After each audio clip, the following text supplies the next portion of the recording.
la giustizia in ritardo qualche volta è una non giustizia. E le aziende trevigiane lo sanno bene. La Marca fanalino di coda per numero di imprese per giudice. Questo è il dato più eclatante che emerge dal rapporto 2019 sulla giustizia redatto da Confartigianato Imprese Veneto. Ciascun giudice trevigiano è chiamato a farsi carico di 1810 realtà produttive e anche se il dato è in diminuzione rispetto al 2018 c'è poco da stare allegri, perché il primato negativo si mantiene anche considerando il rapporto giudici-abitanti, 18.111 a fronte di una media veneta pari a 13.326 e una nazionale di 8.710. Ed è in particolare la giustizia civile a soffrirne. Si contano infatti solo 39 giudici, di cui 27 ordinari e 12 onorari, contro i 46 previsti in pianta organica. Di fatto un tasso di scopertura del 14,3% contro il 10,7% veneto e l'11,3% del sistema paese. L'impatto sulle realtà produttive è chiaro. Se per avere anche il proprio diritto bisogna aspettare tanto, evidentemente gli investitori vanno da un'altra parte.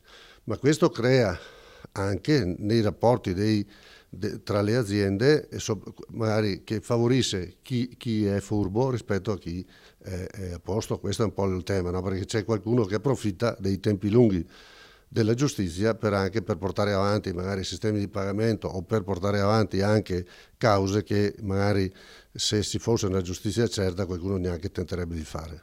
Eppure nel quadro negativo, nonostante tutti i problemi, emerge l'efficienza della macchina della giustizia civile trevigiana, capace di sopperire con un gran lavoro alla scopertura e confermata dalla riduzione dei tempi medi dei procedimenti, passati dai 300 giorni del 2017 ai 284 del 2018, performance di gran lunga migliore di quella nazionale attestata ai 369 giorni, ma che ancora non basta. Insomma, se la pubblica amministrazione fosse dotata di più strumenti dallo Stato, potrebbe venire incontro alla lacuna. Riteniamo che questo sia anche un elemento che motiva come nei nostri territori sia più sentito il tema dell'autonomia, che non deve essere sicuramente il nord contro il sud, ma è quell'elemento di maggior controllo e di servizio diretto ai cittadini che può fare delle buone pratiche, ma soprattutto in una logica anche di risparmio della spesa pubblica. Vediamo che l'efficienza nella pubblica amministrazione, come a Treviso, porterebbe notevoli risparmi da parte dello Stato.